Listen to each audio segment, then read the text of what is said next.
Endeavour is a very interesting ship because it was Captain Cook's ship. So this is the ship that travelled around and discovered new worlds, as they were called then, which are basically new countries. It's an interesting thing that we think we've discovered them, but obviously the people who lived there knew that they always existed anyway. What's very interesting about Captain Cook's voyages and some of the other voyages of these ships is they took artists with them, and if you go to the National Maritime Museum, you see these amazingly bright paintings that look almost like Impressionist paintings, but they were painted almost 100 years earlier, because the artists were actually trying to recall in vivid colour what these places looked like, where the ship had, the ship had discovered on its journey.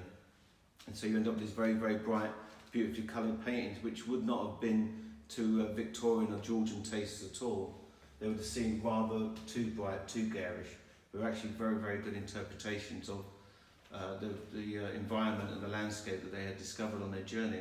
So I thought it was very interesting. You have this mixture of colonialism and empire and trade mixed with art, even at that point, and how the art was actually probably one of the most interesting things that came from it.